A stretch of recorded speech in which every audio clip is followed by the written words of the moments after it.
온 유럽이 전쟁의 불길에 휩싸여 잿더미로 변해가던 시절, 역사의 광풍을 피할 수 있는 곳은 어디에도 없어 보였습니다. 하지만 바로 그 순간, 이 모든 참상 한가운데에서 조용히 세계의 불을 집어삼키고 있던 나라가 있습니다. 천연 자원도, 바다도, 심지어 통일된 언어조차 없는 작은 나라, 스위스. 이들은 어떻게 남들의 비극을 자신들의 기회로 만들고 인류 역사상 가장 거대한 불을 손에 쥘 수 있었을까요? 오늘 우리는 알프스 산맥 가장 깊은 곳에 숨겨진 스위스의 가장 어두우면서도 영리한 비밀을 파헤쳐 봅니다. 이 거대한 비밀의 씨앗은 놀랍게도 지금으로부터 700년도 더 전인 1291년 8월 한 작은 초원에서 맺어진 약속이었습니다. 세 명의 남자가 만나 동맹을 맺었죠. 우리, 슈비츠, 운터발덴, 이 세 지역의 대표들은 좋은 때나 나쁜 때나 서로를 돕기로 약속했습니다. 당시 유럽의 기준으로 보면 상당히 특이한 방식이었습니다. 피를 나누거나 화려한 의식도 없었죠. 그저 평화로운 만남이었지만 이것이 바로 스위스 연방의 탄생이었습니다. 하지만 이 동맹이 진짜 힘을 증명한 것은 24년 후였습니다. 1315년 모르가르텐 전투가 벌어졌습니다. 잘 훈련되고 무장한 오스트리아 군대가 스위스 영토인 슈비츠를 침공했죠. 이것은 전형적인 다윗과 골리앗의 대결이었습니다. 스위스 측은 대부분 농부와 목동들로 구성된 민병대였고 많은 이들이 제대로 된 전투 경험조차 없었습니다. 하지만 스위스 사람들은 영리했습니다. 그들은 이웃 동맹국에서 온 600명의 병력과 함께 두 호수 사이의 좁은 길목을 차단했죠. 도로에 바리케이드를 설치하고 매복을 준비했습니다. 오스트리아 군대가 이 좁은 길로 들어섰을 때 스위스 민병대는 일제히 공격을 시작했습니다. 결과는 압도적이었습니다. 1500명의 오스트리아 병사가 전사했고 일부는 스위스군의 잔혹함에 맞서 싸우기보다 호수에 뛰어들기를 선택할 정도였죠. 기사도 정신에 익숙했던 오스트리아 군대는 농민 출신 전사들의 무자비한 전술에 당황했습니다. 이 승리는 스위스 동맹의 전환점이었습니다. 루체른이 동맹에 가입했고 곧이어 취리히가 합류했죠.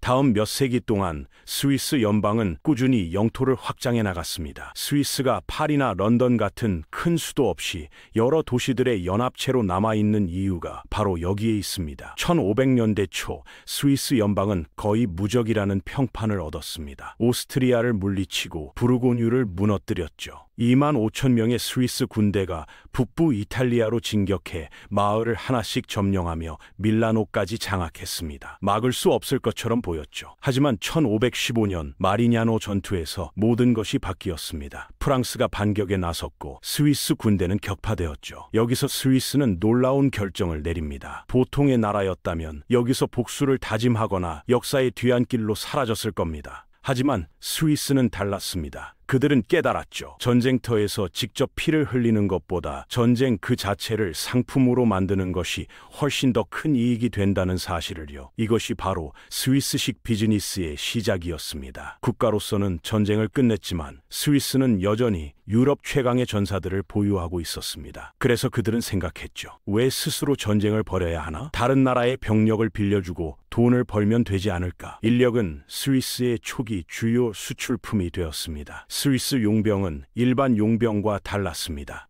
한두 명의 떠돌이 군인이 아니라 함께 훈련받고 전투를 경험한 전체 대대를 고용하는 것이었죠. 스위스 용병들은 거의 모든 유럽 강대국을 위해 싸웠고 때로는 양측에 고용되어 서로 맞서 싸우기도 했습니다. 하지만 수백 년간 유럽 대륙을 뒤흔들었던 스위스 용병 비즈니스는 1798년 역사상 가장 큰 위기를 맞이합니다. 바로 유럽을 집어삼킨 거인 나폴레옹의 등장이었죠. 프랑스 군대는 스위스를 침공해 연방을 무너뜨렸고 스위스는 역사상 처음으로 외세의 완전한 지배를 받게 됩니다. 국가의 존립 자체가 흔들리는 절체절명의 순간이었습니다. 그러나 이 위기는 역설적이게도 스위스에게 새로운 기회를 가져다 주었습니다. 나폴레옹이 몰락한 뒤 1815년 유럽의 질서를 재편하는 비엔나 회의가 열렸죠. 이 자리에서 스위스는 다시는 우리를 침략하지 말아달라는 소극적인 요구를 넘어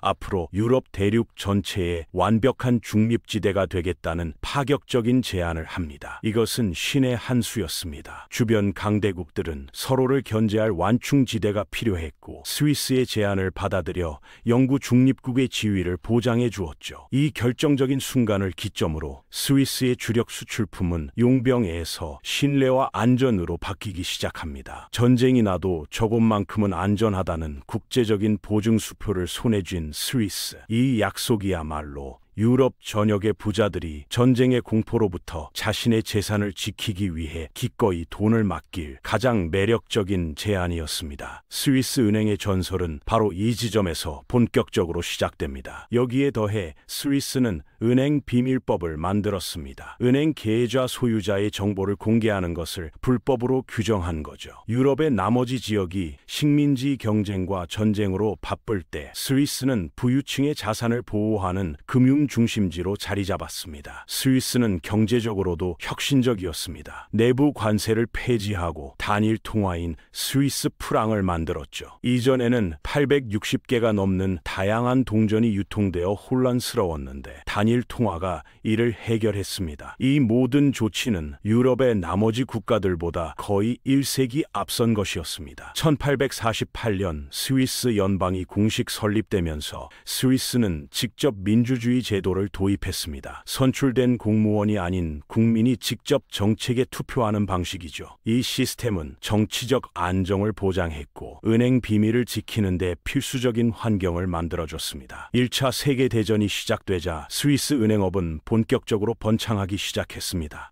스위스 알프스의 산악 지형은 금고를 만들기에 완벽했죠. 지하 깊숙이 숨겨진 금고에 금, 다이아몬드, 귀중품들이 보관되었습니다. 스위스 은행가들은 프랑스로 여행하며 은행 비밀을 광고했습니다. 그들이 제공한 것은 번호가 매겨진 은행 계좌였죠. 사람의 이름 대신 여러 자리 숫자로 계좌를 관리했습니다. 고객과 은행만 아는 비밀번호였죠. 많은 유럽 국가들이 전쟁 자금을 마련하기 위해 세금을 인상하자 부유층은 스위스로 자산을 옮기기 시작했습니다. 스위스가 여러 언어권으로 나뉘어 있다는 점도 유리했죠. 프랑스인은 제네바에서, 독일인은 퀴리히에서, 이탈리아인은 루가노에서 은행 업무를 볼 수 있었습니다. 2차 세계대전이 발발하자 스위스의 진정한 가치가 드러나기 시작했습니다. 전 유럽이 서로의 피로 땅을 적실 때 스위스는 모두의 돈을 끌어모으는 거대한 블랙홀이 되었습니다. 아이러니하게도